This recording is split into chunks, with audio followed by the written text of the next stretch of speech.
Feeling trapped by outdated cancer treatments? You're not alone. Welcome to Off-ScriptsRx, where we break free from the limits of conventional medicine and open the door to revolutionary repurposed medications. I'm Dr. Nathan Goodyear, and this podcast is about disrupting the cancer care status quo. It's time to reclaim your health with treatments they don't want you to know about. If you're ready for a future of real possibilities, you're in the right place. Rethink repurposed medications. Rethink reality.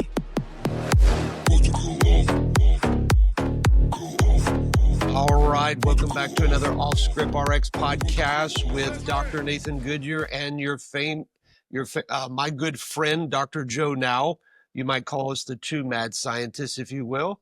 Two doctors doing drugs and giving repurposed drugs and repurposed supplements. And I figured on this early December day, what better topic to talk about? Repurposed medications, repurposed supplements for the use of the viral season. I am recovering from some kind of virus.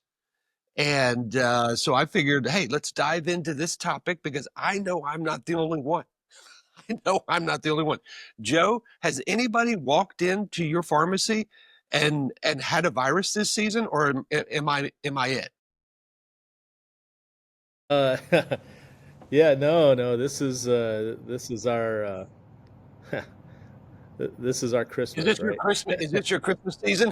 This is my Christmas season. Yeah, Oh, dear. yeah. We love nothing better than a super spreader event. But I'm being facetious. But Yeah. it last year at this time, it seemed like everybody in town had COVID and flu. We had the typical. Everybody was testing positive? Both, yeah. It was Yeah. interesting last year, and of course, so we're talking last year at this time. We had Thanksgiving, and everybody came together and shared their diseases, and then Christmas. They didn't share food? Yeah. They shared a table. Yeah, and they started coming in, and then Christmas, right on top of that, and it seemed like everybody in town was sick. And what's interesting is everybody went to the doc. The doctor tested for both. The doctors tested for both flu and COVID, and COVID was coming back negative, and so they were all coming in for prescriptions. Joe, my fault. I forgot to click one button. Shoot. Okay, so let's take it from the top. Sorry, my bad. Yeah, no problem. Okay. So again, head's not working exactly right. Okay, testing 1, 2, 3. Okay, here we go. All right, Dr. Nathan Goodyear here. Welcome back to another Off-ScriptRx podcast where we talk about all things repurposed medications. I'm your host, Dr. Nathan Goodyear, and I am with my good friend, Dr. Joe Nowell, pharmacist in Lenoir City, where, as he always says, he every day does drugs and deals drugs. But we're talking about repurposed medications here on this podcast, obviously. And I figured what better topic on this early December day than, as you can hear my voice, this viral season. What repurposed medications are out there? What's the evidence? What's the mechanism? How do we dose if we know? Per the evidence. Now, always understand this is the evidence, okay? And then are there supplements that we can use in concert, the stacking of these together to really help you in this viral season to maybe be preventative, but also to get ahead of the virus when it strikes? Joe, I had had a snafu here and I didn't click a button to get the recording. So this is basically take 2 of our opening. So forgive me, the head is not working exactly right. But so we'll have to make sure that the editors really proof this very good, because I may say something that they may go, well, you shouldn't have said that, Dr. Goodyear. But you were talking about, when people come together on Thanksgiving to break bread, they share their diseases, and you were comparing it to last year to this year. Yeah. So last year everybody got sick. They all came in. They were testing positive for flu, negative for COVID. But last year's strain wasn't being picked up, and so what was interesting is they would come in and they'd get things like Tamiflu, or Sambucol, whatever they're doing to bind up that the virus, and but which usually takes place in 4 days, like 3 days, you block it, and then on day 4 you should be back to normal. And by day 4, they're declining in health, getting worse and worse, and so they go back to the doctor, and then they end up testing positive for COVID. And so then everyone's coming to us on day 4 and 5, and then we're starting ivermectin treatment at that point, which, we're talking about the sort of the sweet spot of catching a virus in the first days 1 through 3, because, it goes into the cell and injects a copy of itself and then replicates over 3 days or so. And then the cell becomes swollen and then just bursts open and release copies of this virus. And then you're sick for 30 days.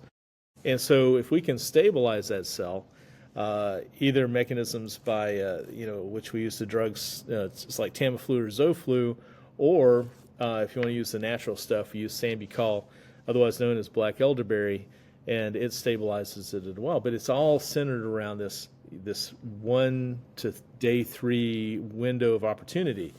And so by the time they came back to us on days 4 and 5, because it was never detected at the beginning, it was harder for them to recover, and it kind of lasted, 10 days or so. And, the old adage is that if you don't do anything, it'll take 14 days. And if I give you medicine, it only takes 2 weeks.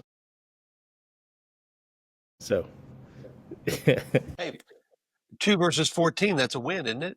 That's right. So, I don't think that kind of math works with the IRS, but maybe we could try it.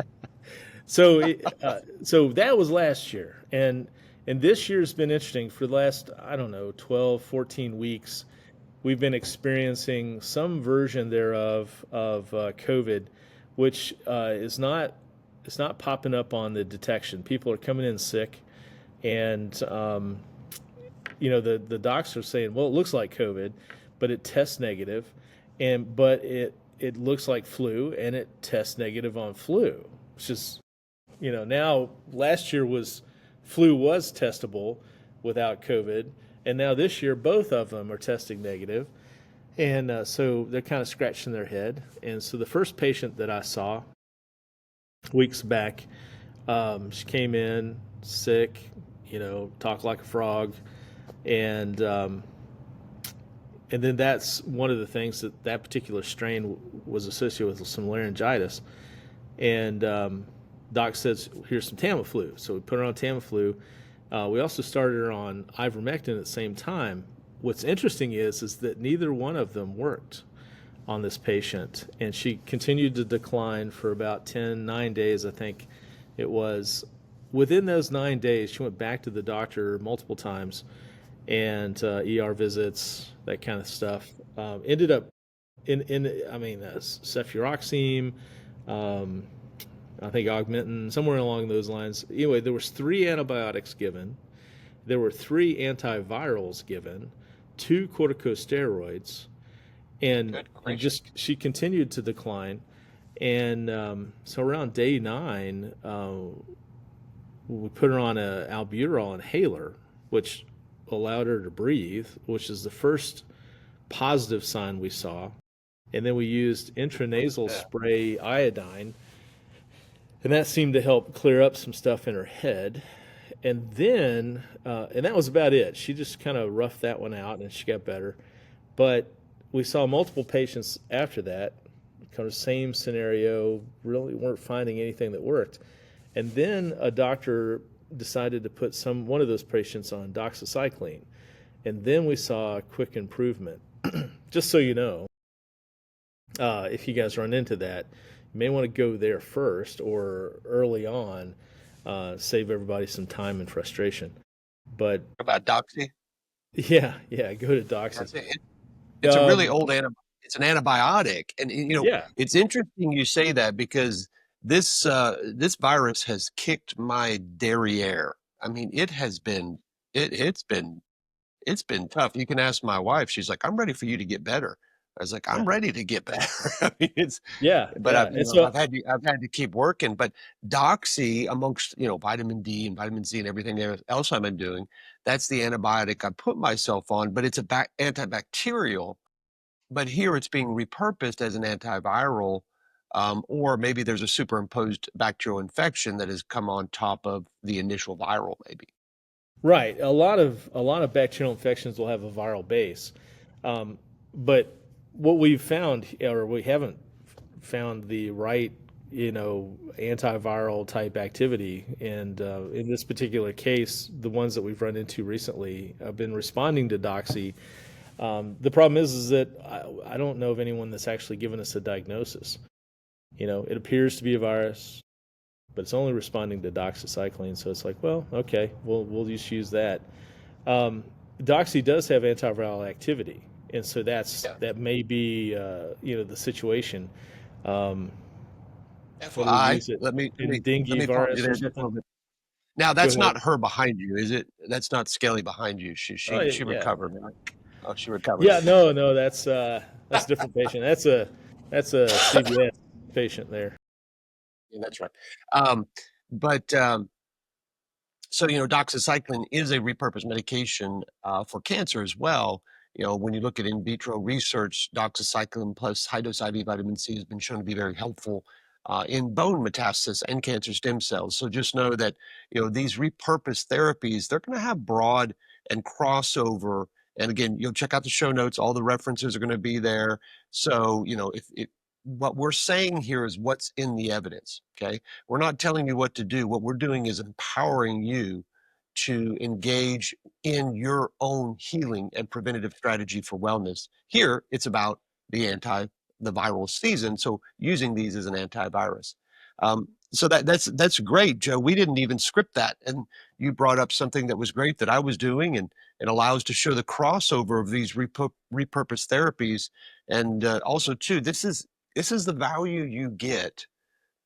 Not all doctors are like, one of the interesting questions I get, Joe, when I talk to patients is they go, you know, Dr. Goodyear, why, with what we do at the Williams Cancer Institute, why is not every oncologist doing this? And I go, I don't know, because the evidence is there. It makes sense. It works. And likewise, not all pharmacists are the same.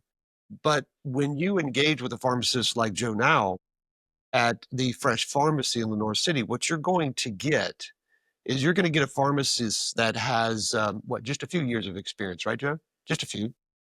Just a couple days. Yeah, yeah. Because you dye your beard, right? You dye it, That's right? right. Yeah. It makes me look old. That's Yeah, right. I've been out since '95.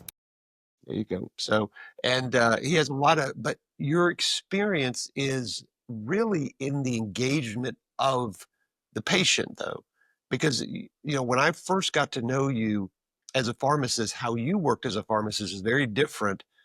Most pharmacists are behind the counter and you almost never even see them. You see the tech, right? So they're back there, counting the pills or whatever you talk about. And it's almost like you never saw the pharmacist. You just saw somebody that goes, "Oh, here's your bottle. There you go." Or "I want that." And they give it to you.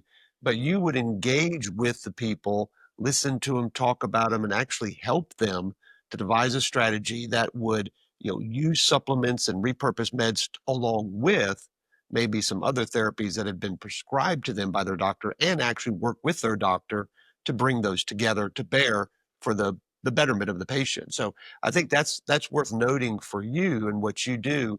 You're not like every other pharmacist, but there are other pharmacists like you. Oh yeah, there's a bunch. Um, we all hang in the same arenas. Around the same black cauldron, around the Yeah, same black exactly. cauldron. Yeah, a lot of them are compounding pharmacists. A lot of them are functional medicine pharmacists. They'll follow. You know, you follow the literature, and you know, because when we go through pharmacy school, there's usually a class of around 100 or give or take, and it's like, well, what are you going to do? And big chunk of them are retail, big chunk of them are hospital. There's a few that are going into research, a few that go into teaching, and but but that's sort of the dichotomy or the split, with when you sort of choose what you want to do. And of course, our family's been in pharmacy, so I went into the retail side. And, with that, patients come into you and you're kind of sitting on the edge waiting for the next question. And it can be anything. Oh, I got a headache. Okay, now let's re-gear my mind to how do we fix headaches? And oh, I got this rash on my foot. Okay, now I got to figure out what we're talking about. So it's always new, it's always different, and and that's what's the fun part. Anyway, so when they come in, they're like, "How do I get rid of this?" And so you start looking for solutions to the patient's request at that moment, because I don't want to knock the system, but if you're sick and you call the doctor and say, "Yeah, we can see you in 2 weeks," it's really not the answer people are looking for. Well, They guess want what? to get fixed now, huh? The phone call and the 2-week appointment healed him, right? That's it. Yeah, exactly. Yeah. And That yeah, I was talking to one of my relatives that's an eye doctor, and was talking about. I think we're talking about styes, those kinds of things. Like, how's the best way to treat this? And he said, well, I like to use mineral oil and Q-tips. And I said, really? No, this medicine? He goes, nope, nope, nope. He goes, 90% of all eye problems will correct themselves in 14 days. I was like, wow, really? That write a many? prescription. Do nothing for 14 days. Yeah, do nothing. Anyway. Well, that's don't what I take want to that do. as advice. If your eye hurts, go see a doc. But That's right. Always. This is not to supplant your relationship with a doctor or with your no, not at all. local compounding pharmacy, your medical team. This is to empower you to be aware when you go and talk to them, to basically Okay. help steer your healthcare. Let's do this in 2 parts. So first, let's focus on the repurposed meds. And then let's focus on some supplements that can be obviously used, vitamins, nutrients, etc. You mentioned the black elderberry, which I appreciate you saying that, because there are different types of elderberry.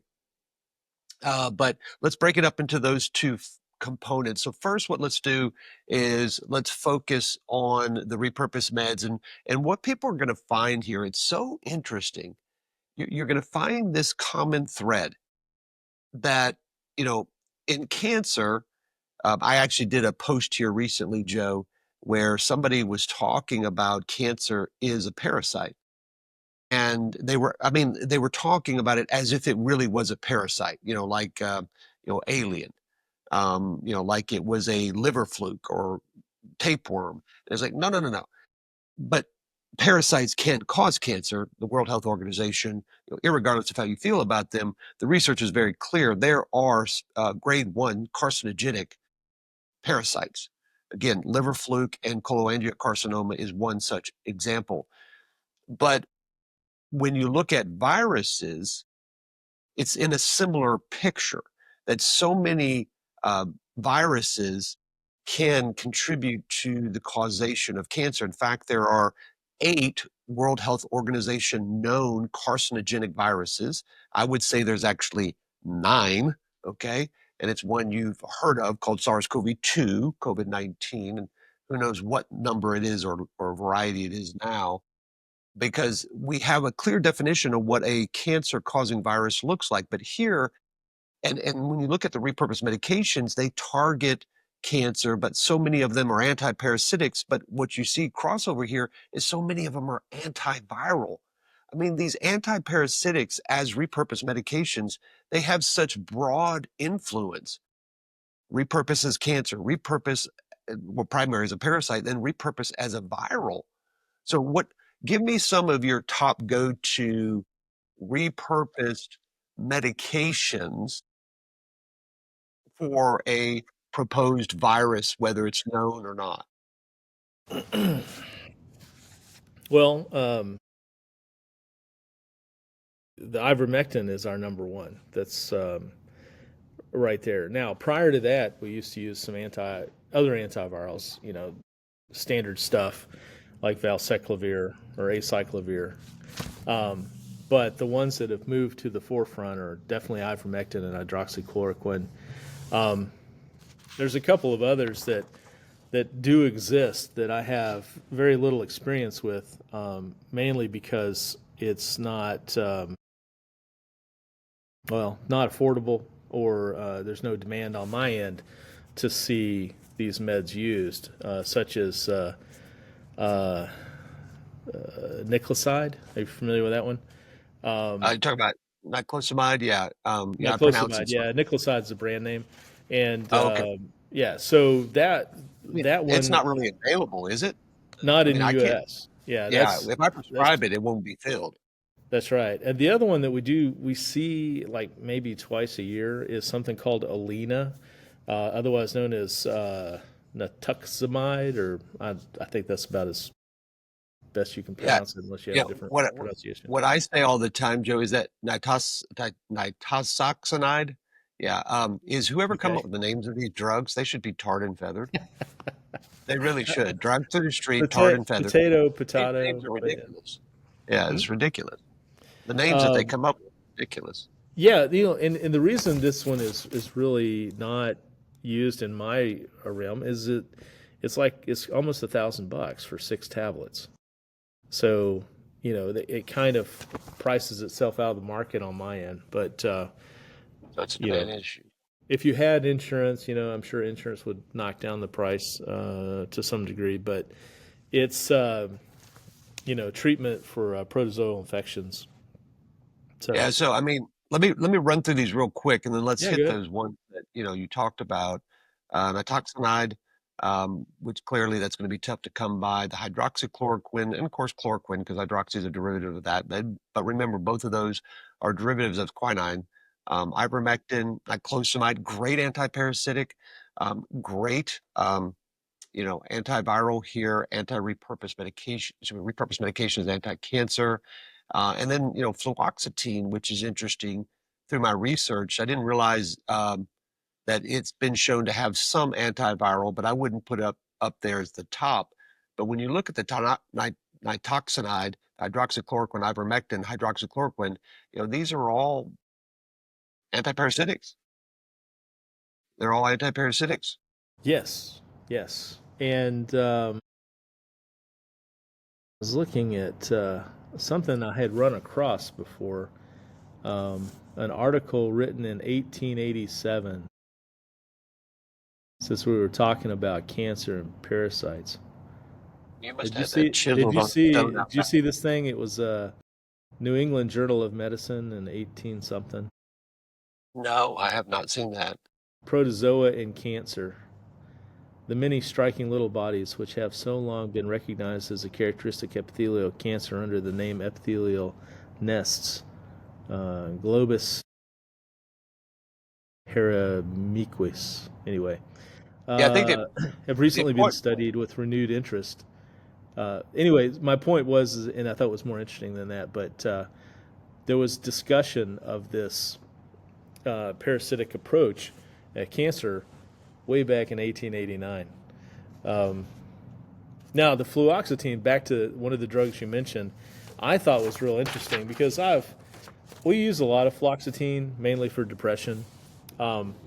It's a selective serotonin reuptake inhibitor, which, you got your synaptic cleft and you got your neuron, and there's this little gap in between, and the more serotonin you have here, the better you feel. At least that's the theory. Never been proven. Thank you for pointing that out. Thank you for that's very true. That's very true. Yeah. It's just it works, I suppose. I mean, we've got many patients on it, and we've been doing it for many years. And a lot of controversy when it first got FDA approval, but seems to do a pretty good job. The downside is what we call SSRI-induced sexual dysfunction, which the patient that's taking it may no longer be depressed, but then the spouse is depressed because then there's no drive. But there's side effects, right? So, side benefit of the podcast here. You have hey, sexual dysfunction and you're taking this medication, we can help you. Yeah, that's right. So anyway, when I was looking at these notes on this, it's really interesting because there's been the cancer killing is the apoptosis, necrosis, how do you pronounce apophagy? I can't even. Autophagy. Autophagy. Apophagy. Yeah. Thank you. And inhibits tumor growth. And this is just SSRI, which is really interesting because so many people are already on it. And so now they've got links to prostate, ovarian, colon, breast, hepatocellular carcinoma, lung, gastric, and leukemia from something. And I think what's interesting about this is it's cheap as dirt.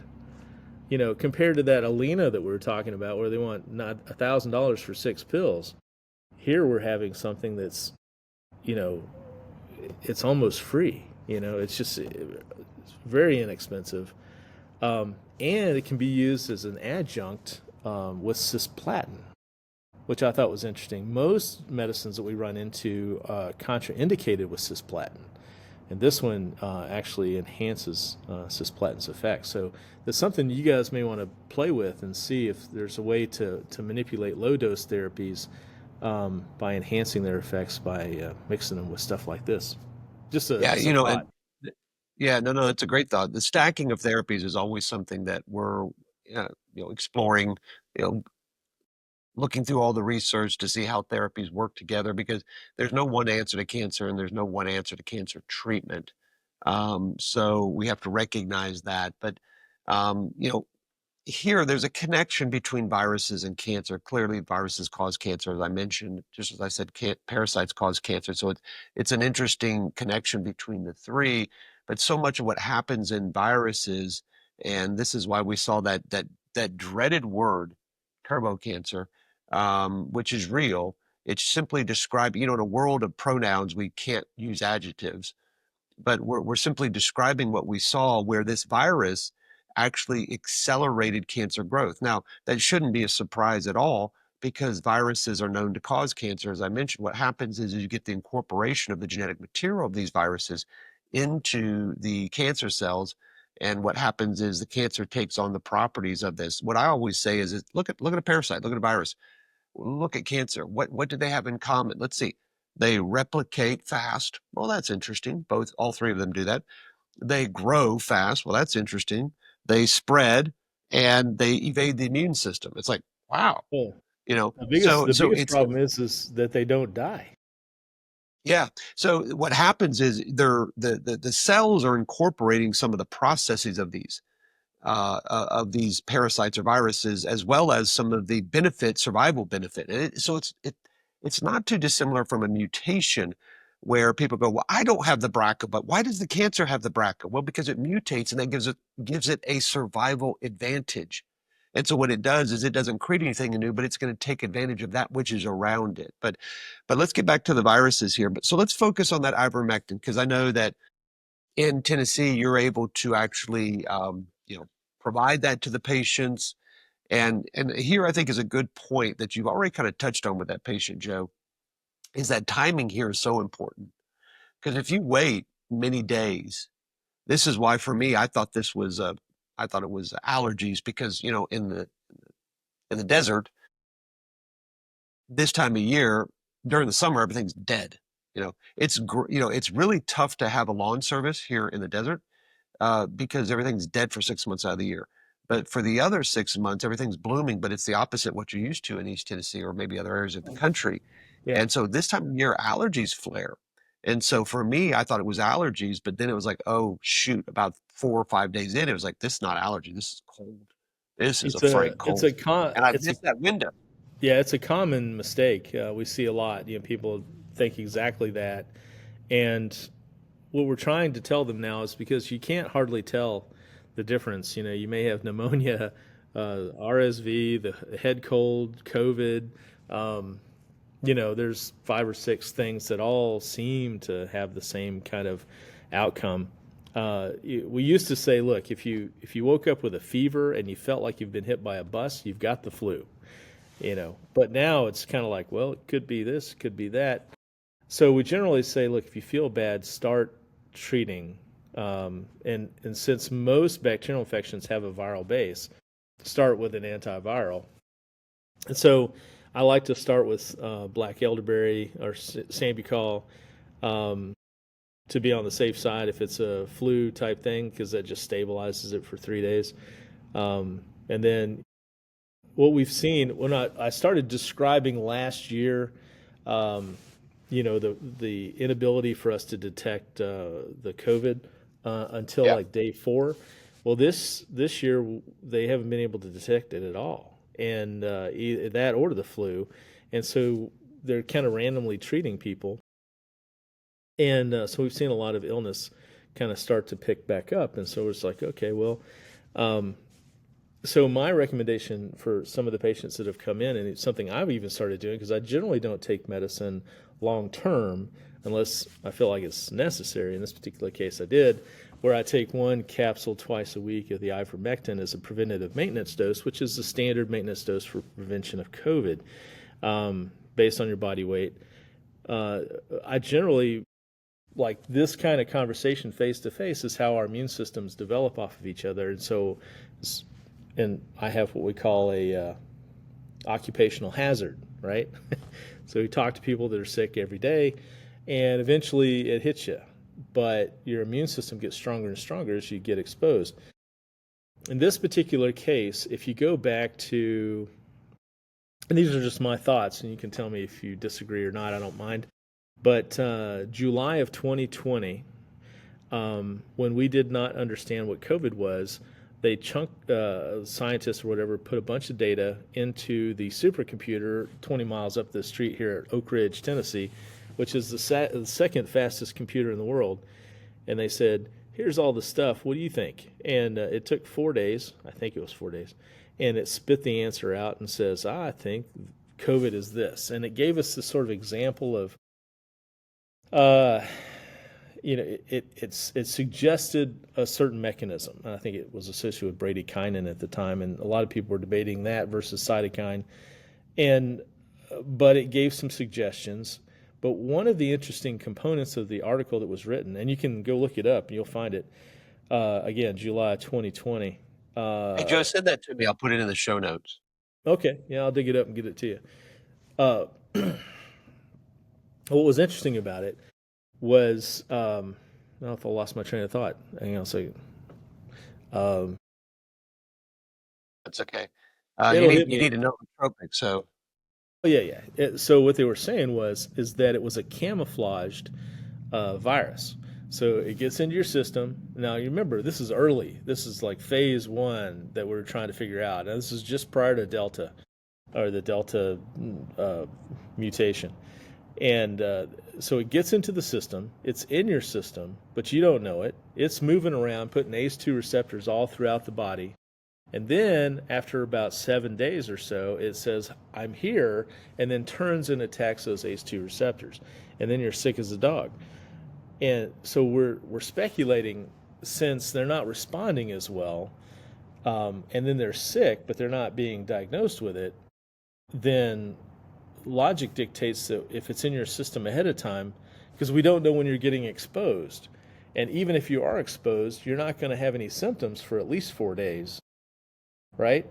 And by then, if you do get treated, nothing's working. So anyway, that was sort of the logic we've come up with so far. So I think that's a good point on prevention because, for me, that's something that I usually do with my family, Joe. And this year, just busy with work and everything, and just time got away from me. And this time of year, normally it's the allergies, and it got away from me. So I missed that window, and that's why I never started ivermectin, because I knew I'd missed that window. And you see this in the sepsis research with IV vitamin C. And it's all about timing, like you said, that window. If somebody, it doesn't matter if you're dealing with IV drugs, it doesn't matter if you're dealing with ivermectin or some type of supplement. If you let a illness go too far, here an infectious illness from a virus go too far, a sepsis, there's not going to be anything that's going to bring that back. You either have to let it run its course, or the course runs the person to finish their course. So that window is what's so important. So I like what you said there, Joe, And I think this is really good because you're somebody on the front lines, almost even more than primary care doctors, because I would bet that patients are more open with you than they are with their primary care doc. But that's a topic for another day. But it's going into the flu season, the cold season is, have a home preventative strategy. And ivermectin needs to be a part of that. But if you're within that first 3 days, particularly the first day, the first 24 hours, and I think you brought up a very good point. If you think you have allergies, just go ahead and start the ivermectin. Just Yeah, go I ahead don't and won't start hurt it. anything. No, Yeah, it, yeah, see, that's the beauty of it is it's there's hardly any side effects. I mean, it's just not going to bother anything, even if you're wrong. And if you think about it, it affects all kinds of viruses at that level. And so, really, when you're kind of shotgunning it, trying to figure out what you got, then it may be a perfectly viable thing to consider. The other thing to keep in mind is we actually have protocols for long haul COVID. That means that you had COVID and you never quite recovered, and months have gone by and you're like, I'm still hacking and coughing or whatever. There's still a protocol that says at your body weight, say 0.2 mg per kg, you calculate that out and you take one a day for 21 days. That's an FLCCC recommendation for long haul. So there is benefit to using the stuff even after the fact. It's just that dynamic thing that we see on a regular basis when somebody comes in and they go, oh, I'm sick, and then we give them a pill and the next day they're like better. There's nothing like that feeling when you talk to a patient, they called you the next day and say, I'm 100% better. It's like, wow, And ivermectin is not the only one. You remember the old oxalicoccinium? I'm probably saying that wrong. It's a homeopathic. And so what they Oh, yes, do, yes, yes, yes. it's got some long Latin name. But, in a bottle's sitting on the shelf over there somewhere. But they take a duck and they expose a duck to flu A, and then they kill the duck and they desiccate its liver, I think it is, and then that liver is used to make a mother tincture, and out of that's what the oxalicoccinium is. Those are small little, usually like sugar-based beads that are coated with this alcohol solution that absorbs it. And so what you do, you put those under your tongue and dissolve them, and you'll be like 80% better from the flu. And we're talking that flu A in particular, the next day. So it works that quick. Again, days 1 through 3, the earlier we start this, the better we have outcomes, because we're affecting the replication process, and we just don't want it to get past day 3, because then you've got to deal with a heck of a lot more virus than you started out with. And I think we have to recognize that, when you look at the research on these antiparasitics as antivirals, so much of it is in vitro research. So this is preclinical research, not animal models. So we have to recognize the limitation of the research that's out there, but clearly we see it observationally in our patients.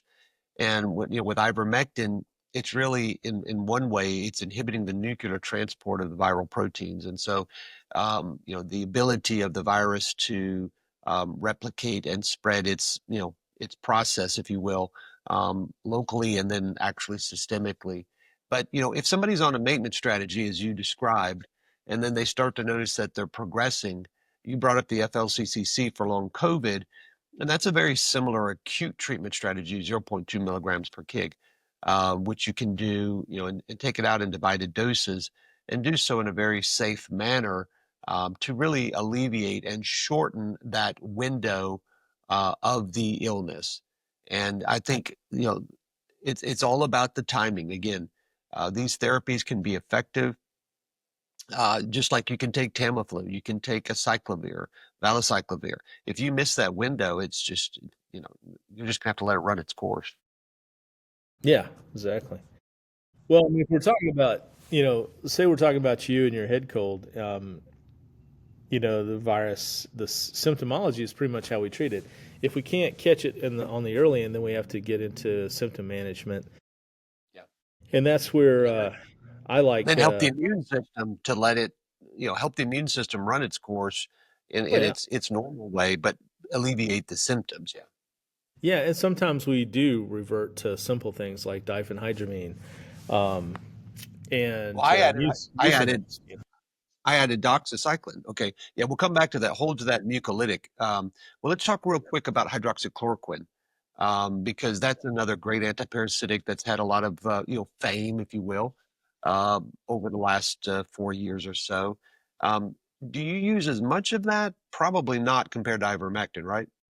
No, I do have quite a few patients on it because of rheumatoid arthritis, but as far as having prescriptions written, for the treatment of COVID, not as much, not as much as ivermectin. It is written. It's just not near as common. I'd say it's probably a 10-to-1 ratio, but there's nothing wrong with it. Works great.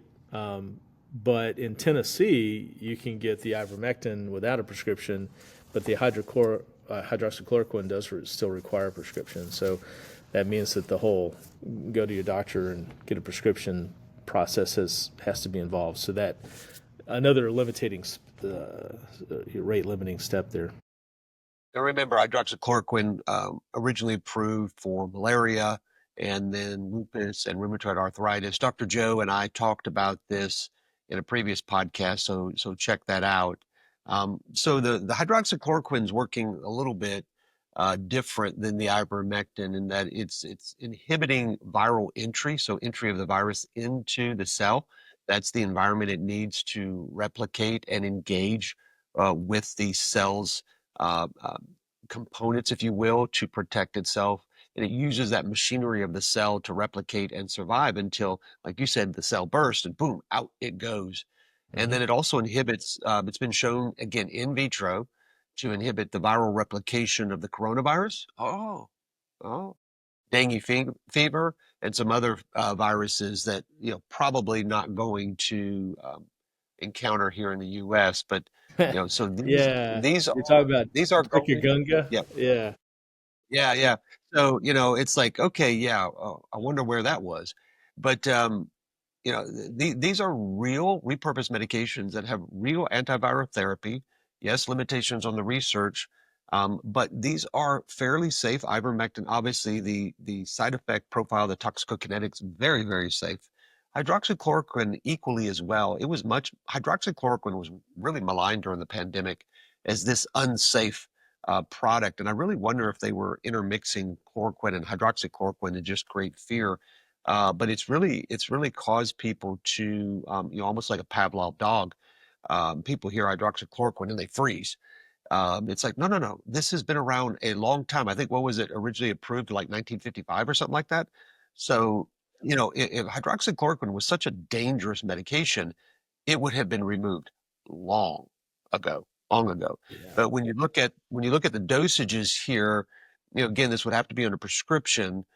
400 milligrams twice a day on the first day. So almost like you might maybe do azithromycin in a bacterial infection. Then you drop that down to 200 milligrams twice a day for 4 days. So it's kind of like not a Z pack azithromycin, but it's like an H pack, hydroxychloroquine pack. Yeah, works great. We would use it. Matter of fact, when all of this started, I think I bought a couple of kilos, just because I knew that we were going to get ransacked and everybody wanted it. And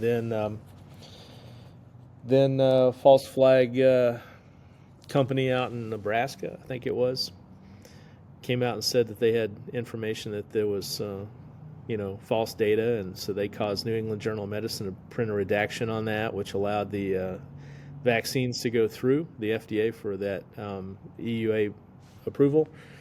But anyway, it turns out when they went to find the company and the CEO and the CFO of the company that said all that, that they're nowhere to be found. That information is detailed in the book written by Robert Kennedy Jr. In the Joe, you're just a conspiracy theorist. Come on. Well, there's conspiracies and then there's fact.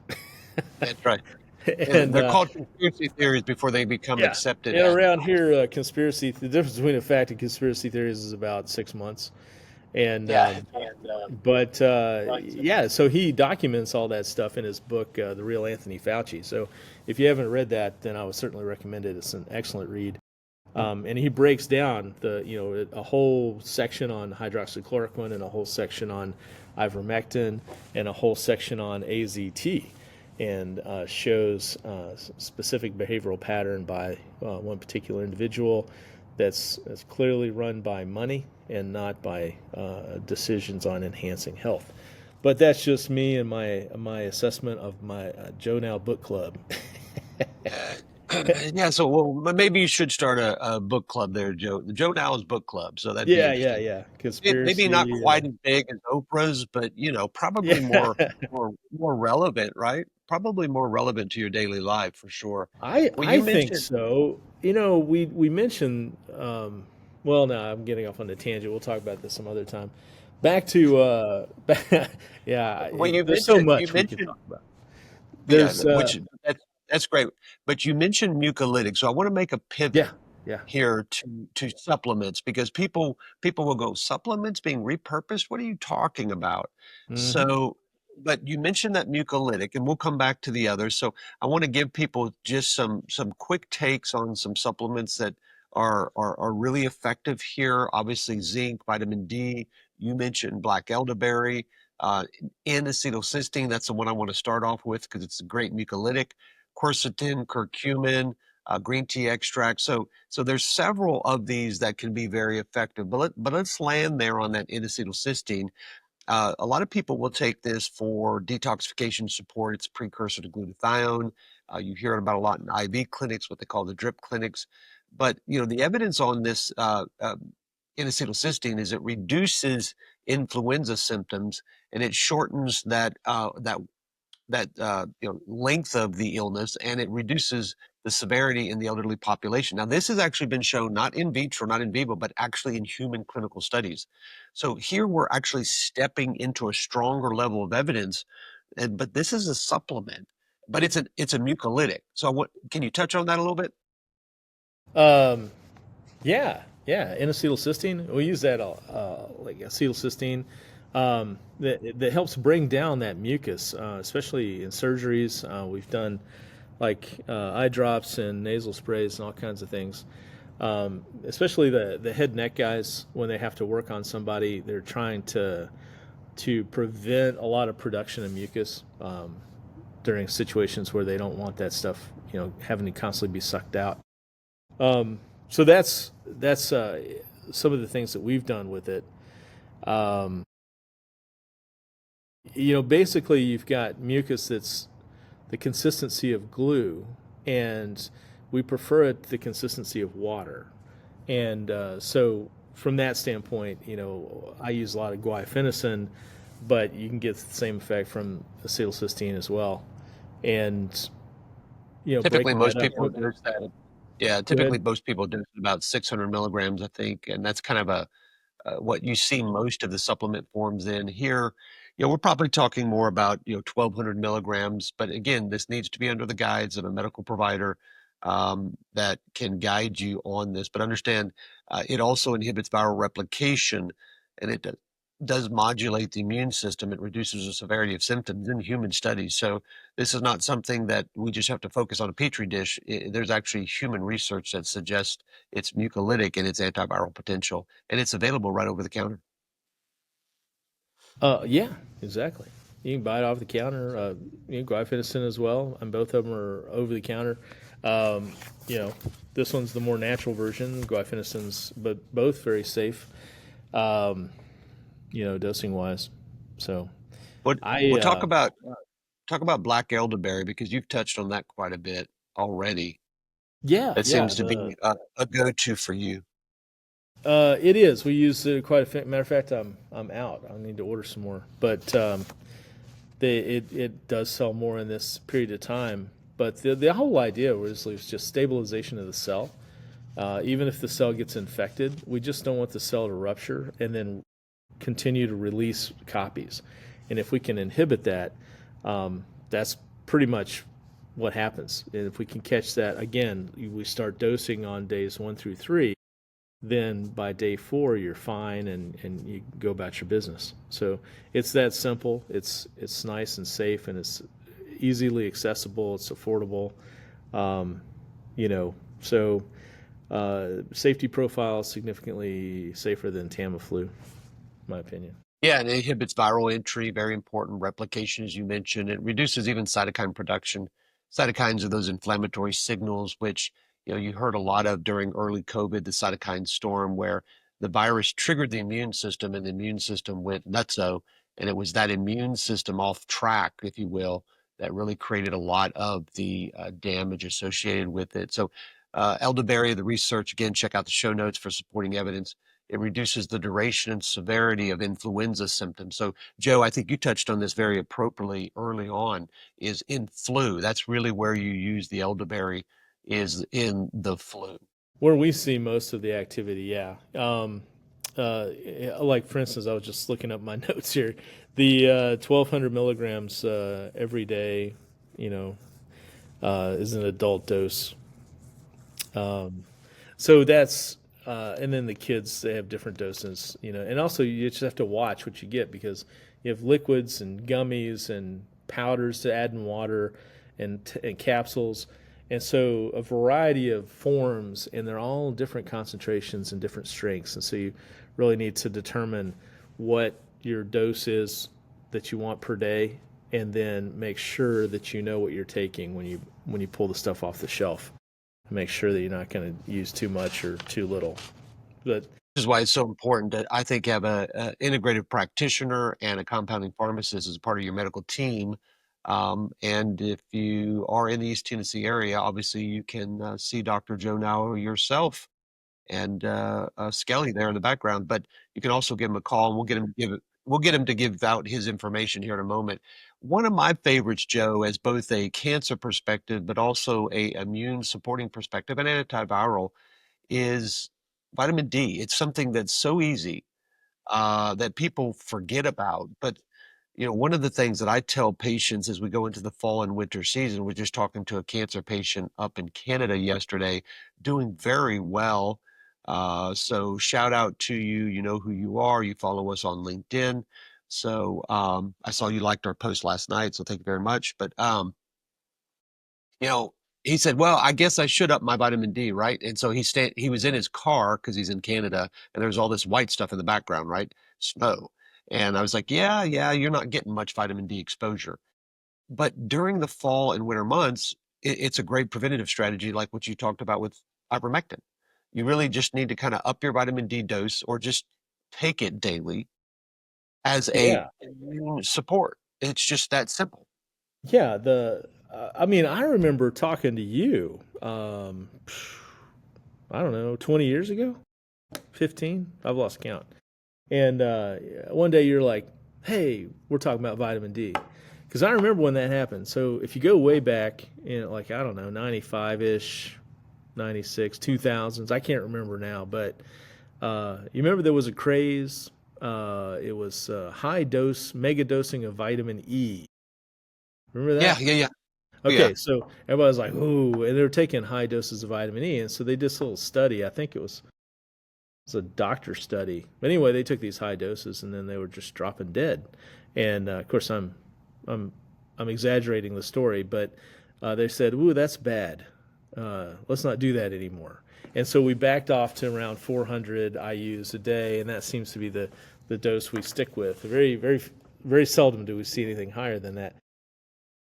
But shortly after that became the mega dosing trend of vitamin D. And we all went, oh, that sounds like a bad idea, because we were all taught that the 4, A, D, E, and K, are fat soluble vitamin. And if you die on a desert island, the only thing that's going to be left of you when we find you is A, D, E, and K. And so we were concerned. We were concerned with the accumulation effect of vitamin D and the problem that we saw with vitamin E. But because we also kill rats with it. And the way it works with a rat is they eat the vitamin D, and then it causes the calcium to leach out of their system, and they have a heart attack. So when it first started, people were like, well, we don't want to do vitamin D at high doses. We might kill somebody. And but as time went on, we found out that the doses higher and higher were more effective, and there was no negative side effects. Matter of fact, there has never been a successful murder or a successful suicide with overdosing of vitamin D, which is an interesting little note. But you might get sick, but you just back off on the dose and your symptoms go away.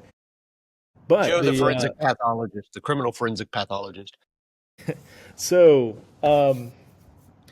anyway, we find that using D is extremely helpful. And I'm talking to you one day, and like I said, this is 15 or so years ago, and you're like, I tested all my patients. And I said, you did? And he goes, yeah, I went back and I ran data on all of them, and the average is 20. Do you remember that conversation? You know, Vaguely, maybe it's early onset dementia. I don't know. Maybe it's well, the that's head okay. cold. You told me, you said all my patients, the average is 20 nanograms per mil is their standard dose. Or that's what, if I draw it out of them, that's what they have. Yeah. And so you asked me, you said, hey, I need some injections. So we started making vitamin D2 Vitamin D injections. And then I think we started making vitamin D3 and D2 injections. And then one day you came to me and you said, hey, they don't like needles. Understand that. And we found that sublingual works a lot better than oral. And he goes, because we're trying to get these people from 20 up to 50, 47. I think the study actually said, I'm taking them higher. I'm taking them to 100, 125. And wow, there's zero. Yeah, there's zero risk with that. I mean, people, their eyes always turn. I was actually talking to a patient yesterday whose son was like, really, that high? I was like, well, yeah, this is cancer. Taking vitamin D when you have inflammation, like for example in cancer, or here even in a acute viral illness, you got to take a higher dose to counter that inflammatory process, because that inflammation basically depletes your vitamin D level. When you look at cancer or you look at a chronic inflammatory process, you're going to see it's a deficiency of just several things. Two things you can take to the bank: vitamin C and vitamin D. It's going to be deficient, whether that's a infectious process or whether that's a cancer process. So if you look at that, you go, okay, I think I have an infection. Okay, vitamin C, vitamin D. I want to support my immune system. Okay, so prevention strategy, vitamin C, vitamin D.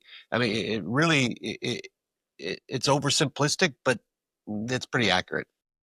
well, like I said, back then you were trying to use oral and you couldn't get them to where you needed to. Back then, I think you were trying to get them above 50. And so, because the study had come out that said if you're a 47 nanograms per mil or higher, it was a 77% risk in cancer.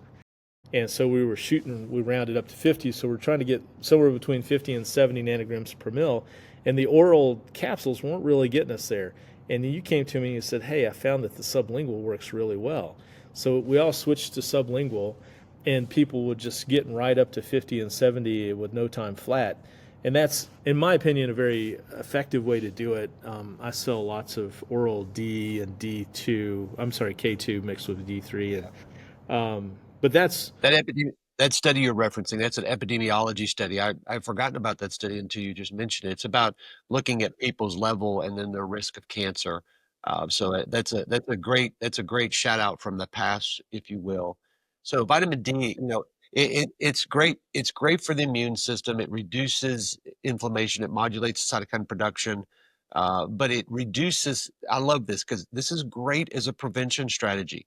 It reduces susceptibility to respiratory infections, particularly viruses. So, great prevention strategy to use alongside, as you mentioned, ivermectin. But if you get the acute situation where it could be a allergy event, like I thought, and again, I'm a doctor, yes, but doctors are the worst patients.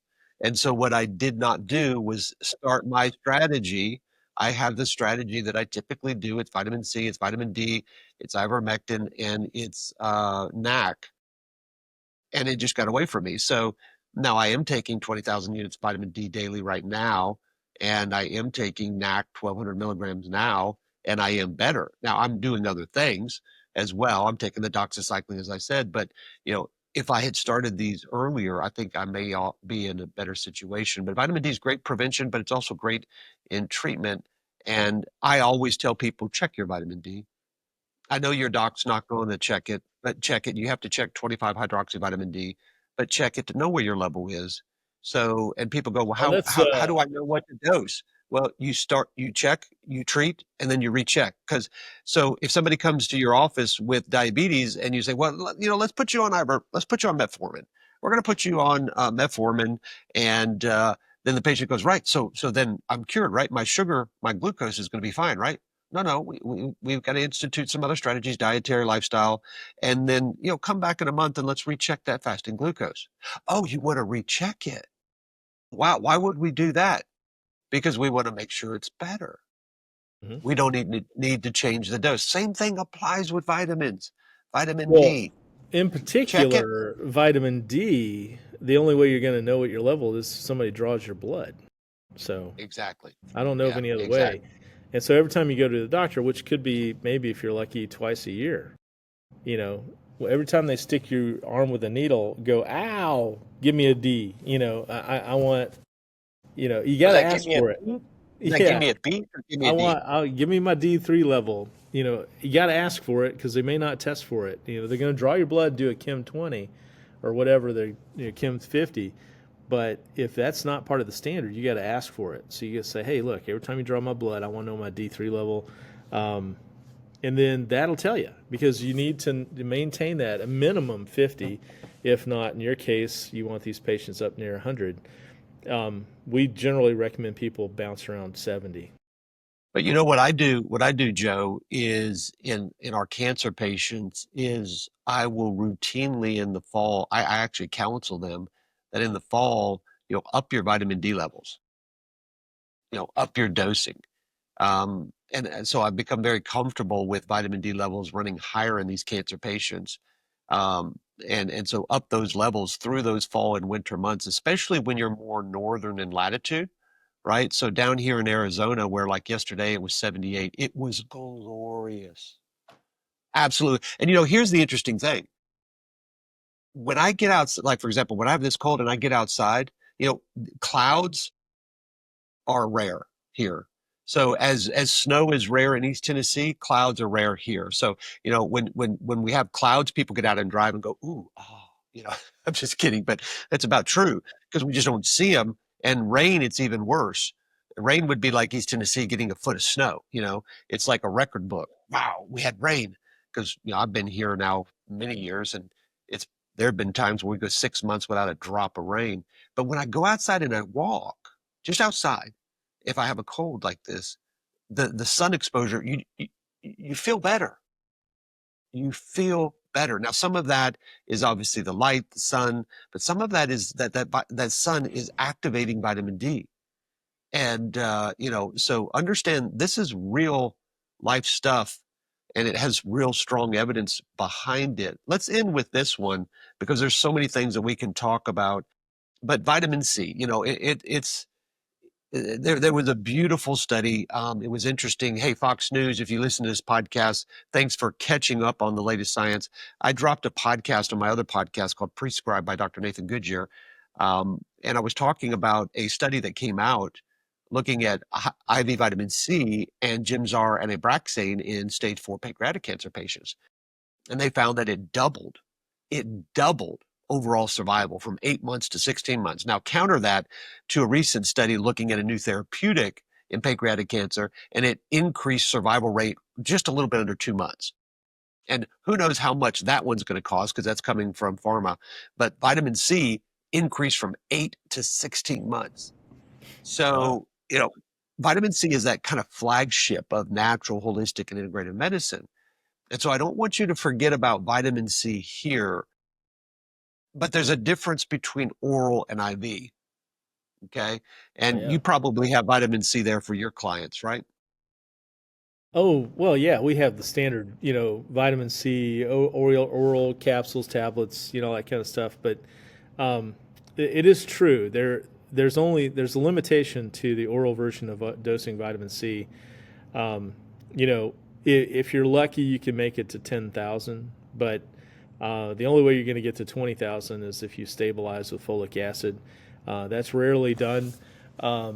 So Comparison wise to IV vitamin C, there's no comparison. The IV can get you, chemotactic activity, antiviral activity, way faster at higher concentrations, with just even as simple as one setting. I've known patients that have gone in with the flu or some sort of viral infection and had an infusion, and they're better when they get out. So I'm a big fan of that. But orally speaking, if we're doing standard stuff, then it's a maintained something that should be in your mix, and it's somewhere between 1,000 and 2,000 a day orally. But we're not going to get the same effects we're going to get from the IV. But Linus Pauling was onto something. Oh boy, dude, that he dude knew was what he so was doing. smart. Yeah. And so I hate to give pharmacists and pharmacology credit, but actually have to give you a lot of credit, because this really comes down to what's called two-compartment pharmacokinetics, where when your blood levels are, say, for example, this is what the evidence shows in this process, when your vitamin C levels, plasma ascorbic acid levels, are less than 70 micromolar, what happens is your gut absorbs the vitamin C readily, and then your kidneys don't excrete it. So it does that to increase the plasma ascorbic acid levels. But then when your plasma saturation level exceeds 70 micromolars, then what happens is it reaches this second phase where now the gut starts to downregulate the absorption of the vitamin C, and then your kidneys start to excrete it. So it works to maintain a homeostatic level. And this is why when you look at oral vitamin C dosing, people talk about, well, can I give vitamin C for cancer? No, you will never achieve a therapeutic level as it relates to cancer. Now, I think looking at a prevention strategy for a virus, I think it can be a great prevention strategy, but I think it also can, Joe, be a good treatment strategy from an oral if you dose it multiple times during the day, because it's going to provide a slow, steady support for your immune system, T lymphocytes, natural killer cells, as you mentioned, chemotaxis. All of these things are antiviral, but they're also, anti-cancer. But if you're looking for the anti-cancer perspective, or if you have a significant viral illness ongoing, or you have maybe morbidities that put you at high risk, you can't stick with the oral, which is maybe going to take you to 200 micromolar max.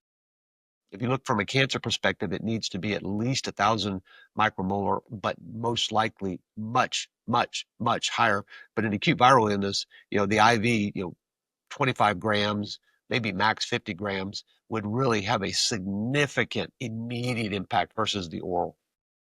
Yeah, and that's another thing that so we've practiced for many years. During this season, you'll probably find most of our staff and or our pharmacists will have a vitamin C lozenge in one cheek and a zinc lozenge in another cheek, and we'll do that like 5 times throughout the day, because the data shows that continual dosing sublingual has a huge impact on decreasing rhinovirus.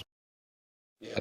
And you mentioned zinc. That's another great one, of course. And when you look at the antiviral activity of vitamin C, it is absolutely insane. Not only that, but the antiviral activity of vitamin C, again, I did another podcast on that over at prescribe.com, prescribed by Dr. Nathan Goodyear, but you can find it at prescribe.com. The antiviral activity goes all the way back to the 1930s. 1930s. In vitro study looking at polio. So it goes way back, broad anti-infectious, broad antiviral, really, really fascinating, even anti-parasitic, even showing to be effective against mycobacterium, tuberculosis, and even this thing called Borrelia burgdorferi. I just love to say that. Borrelia burgdorferi. Lyme disease. So, these therapeutics are not just for viruses. They can have broad anti-infectious activity, and vitamin C, of course, it's absolutely one of my favorite. And I was talking to Dr. Williams yesterday, work with him at the Williams Cancer Institute, and we're going to start injecting vitamin C actually directly into the tumor, because it's going to help with the immune activity locally when we do the intratumoral immunotherapeutics. So super excited about that, because I think it's the first in the world, incredibly safe, not worried about it at all. But I think it's going to really empower the immune system there locally, because it empowers the immune system systemically when you take it orally or IV. And obviously I have a passion for vitamin C because it's that flagship, kind of like ivermectin is a repurposed medications. Yeah. Well, Joe, we've kind of gone on and on and on, and we can go on and on and on. But I know you got a pharmacy to open, and I've got some N-acetylcysteine, vitamin D, and vitamin C, and other things to take. And how can our listeners find you and your pharmacy if they have questions in this cold viral influenza season?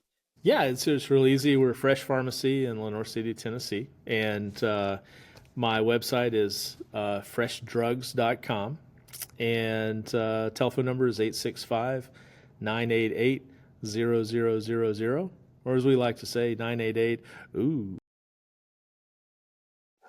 That's a great way to end the podcast. Well, I hope this has been helpful. Thank you for joining us on this Off-ScriptRx podcast, where it's just two docs talking repurposed drugs, supplements, not doing them, but talking about how you can engage with the science to empower yourself with knowledge to go to your practitioner, your pharmacist, and steer your wellness, your healthcare the way you want to, but in an evidence-based mechanism. That's the power of healing. It's when you take control of it. And that's what we seek to do through an evidence-based manner here at offscriptsrx.com. I encourage you to please download the podcast, give us a 5-star review, share this with those that would benefit from this information.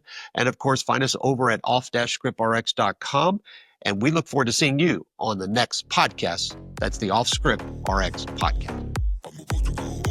Your health deserves more than a one-size-fits-all approach. Subscribe now and share this episode to help others break away from outdated treatments. Visit offscriptrx.com to see how repurposed medications can fit into your personal cancer care strategy. Don't settle. Take action and join the movement to rewrite the future of medicine. Rethink repurposing medications. Rethink reality.